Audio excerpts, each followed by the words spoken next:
Takole so zbrani obiskovalci počasi zapolnjevali Minoritski samostan, kjer so po skoraj 36 letih svoj dom končno našle mariborske lutke. Točno ob 8 se je začelo.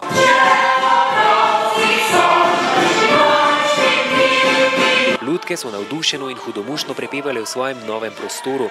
Njihove igrive vragolije je prekinil mariborski župan, ki je slavnostno otvoril njihovo novo domovanje. Mestni in državni veljaki so bili s krstno predstavitvijo zadovoljni. S pohvalami niso varčevali. Imamo v Mariboru resnično najlepše lutkovno gledališče v Sloveniji in še dlje. Pogled je dober, sinergija starega in novega je izjemna. Mislim, da gre za najlepšo hišo v Evropi na področju lutkarstva in tudi najbolj sodobno opremljeno. Lutke že od malega, ali pa sem od malega že rad gledal, no sedaj malo manj, ampak jaz upam, da v Mariboru imel priložnost večkrat priti v to gledališče, ki ga danes odpiramo, in uživati v kakšni lutkovni predstavi. Jaz spremljam pač to željo mariborskih lutkarjev že dolga leta, da bi to imeli, in si nisem predstavljal, da lahko na koncu nastane res tak imeniten teater. Tako smo lahko med občinstvom čutili kar malce zavisti. Prav vsiljuje se mi ta primerjava med investicijo, ki jo vodim v malo dvorano v Novi Gorici, in to investicijo tukaj.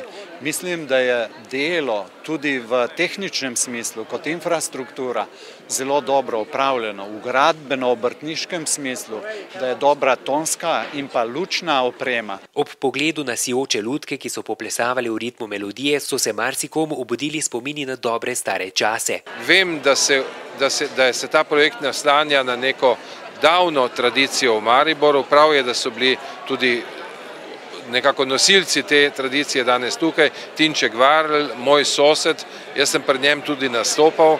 V Žogici, Marogici sem igral klarinet.